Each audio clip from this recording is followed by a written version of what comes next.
दोस्तों, दुनिया की 20 प्रमुख अर्थव्यवस्थाओं के नेता इंडोनेशिया के बाली द्वीप पर इकट्ठा हो रहे हैं। ये नेता G20 शिखर बैठक में हिस्सा लेंगे, जो यूक्रेन युद्ध और आर्थिक मंदी के बीच आयोजित हो रहा है। इस अहम शिखर बैठक के बाद भारत को G20 संगठन की कमान दे दी जाएगी। G20 की कमान से होगा भारत के वैश्विक नेतृत्व का आगाज। आपको बताएंगे कि कैसे बाली से बदलेगी हिंदुस्तान की तस्वीर। इसके बारे में डिटेल में जानकारी देंगे आगे आपको। लेकिन दोस्तों, हम अपना वीडियो शुरू करें इससे पहले सरहद पर खड़े हमारे भारतीय जवानों की हौसला अफजाई के लिए कमेंट बॉक्स में जय जवान और जय हिंद जरूर लिखें। तो दोस्तों, रूस यूक्रेन युद्ध और दुनिया में आर्थिक मंदी की आशंका के बीच इंडोनेशिया के लोकप्रिय पर्यटन स्थल बाली में विश्व की 20 सबसे बड़ी अर्थव्यवस्थाओं के नेता जुट रहे हैं। यूक्रेन युद्ध शुरू होने के बाद ऐसा पहली बार होगा जब दोनों ही देशों के नेता एक ही मंच पर मौजूद रहेंगे। इस बीच G20 शिखर सम्मेलन में भारत पर सभी देशों की निगाहें टिकी हुई है। दरअसल बाली शिखर सम्मेलन के बाद इस प्रभावशाली संगठन का नेतृत्व इंडोनेशिया से भारत को दे दिया जाएगा। विशेषज्ञों के मुताबिक ये भारत के वैश्विक नेतृत्व और भारतीय विदेश नीति के लिए बहुत महत्वपूर्ण मौका साबित होगा। साथ ही दुनिया को ये संदेश जाएगा कि वैश्विक परिदृश्य में भारत एक बड़ा खिलाड़ी बनकर उभर रहा है। तो दोस्तों, ऐसे में प्रधानमंत्री नरेंद्र मोदी और बीजेपी की सरकार के बारे में आपका क्या सोचना है? क्या प्रधानमंत्री नरेंद्र मोदी और उनकी सरकार पूरी दुनिया में भारत का नाम रोशन कर रही है? और क्या बीजेपी को 2024 में फिर से मौका दिया जाना चाहिए या नहीं? ये दोस्तों आप हमें नीचे कमेंट बॉक्स में जरूर बताइए। तो दोस्तों, इस G20 शिखर सम्मेलन बैठक का पूरा मामला आपको आइए डिटेल में बताते हैं। दोस्तों, कोरोना महामारी और रूस यूक्रेन युद्ध के बीच जहां विकासशील हो या विकसित दुनिया के ज्यादातर देश इन चुनौतियों से निपट पाने में काफी मुश्किलों का सामना कर रहे हैं, वहीं भारत के साहसिक और दूरदर्शी नेतृत्व तथा समझदारी भरी नीतियों ने अब तक इन चुनौतियों को अच्छे से निपटा है। G20 एक ऐसा अंतर्राष्ट्रीय मंच है जिसमें औद्योगिक, विकासशील देश और यूरोपीय संघ तीनों ही शामिल हैं। इसका मुख्य लक्ष्य वैश्विक अर्थव्यवस्था और वित्तीय ढांचे के सामने आने वाली चुनौतियों, जलवायु परिवर्तन आदि का सामना करना है। G20 ऐसी जन नीतियां बनाता है ताकि उन्हें चुनौतियों से निपटा जा सके। G20 में शामिल देश दुनिया की कुल GDP का 85% हिस्सा रखते हैं, विश्व व्यापार में 75% और विश्व की कुल जनसंख्या का 2/3 हैं। इनमें 15 देश ऐसे हैं जिनका रक्षा बजट अरबों डॉलर का है। दुनिया के 9 परमाणु हथियार संबंध देशों में 6 G20 के सदस्य हैं।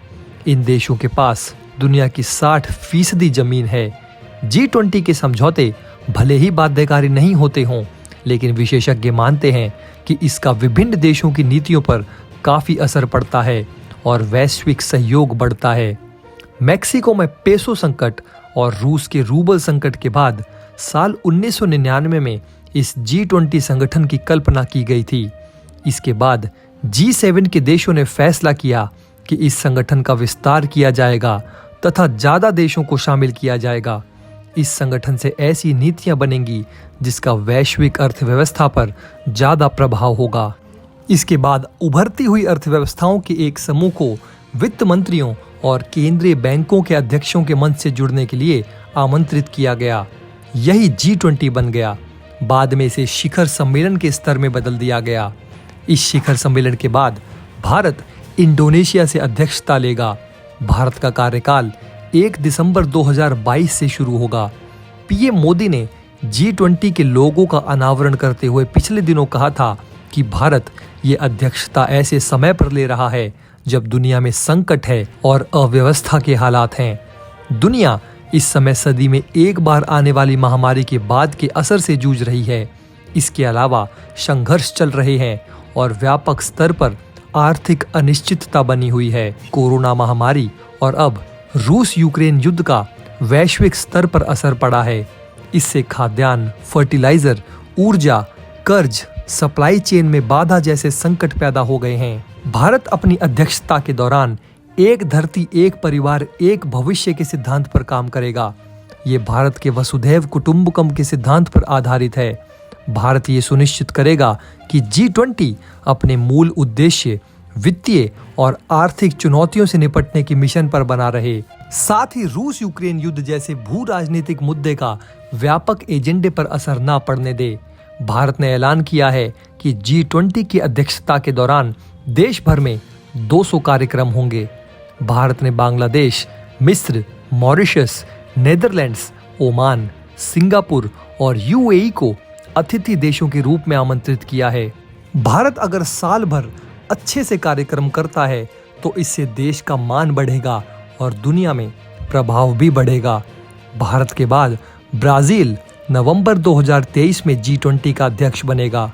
इसी के साथ दोस्तों, प्रधानमंत्री नरेंद्र मोदी ने भारत की G20 समूह की आगामी अध्यक्षता देश की आजादी के 75वें वर्ष में गौरव की बात है और देश के लिए एक महान अवसर है।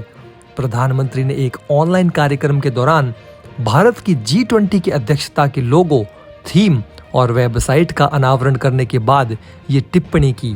भारत 1 दिसंबर को मौजूदा अध्यक्ष इंडोनेशिया से इस शक्तिशाली समूह की अध्यक्षता ग्रहण करेगा।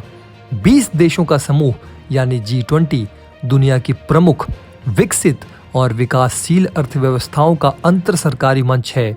मोदी ने अपने संबोधन में भारत की विकास यात्रा को रेखांकित किया और कहा कि स्वतंत्रता के बाद भारत को आगे ले जाने में सभी सरकारों और लोगों ने अपने अपने तरीके से योगदान दिया।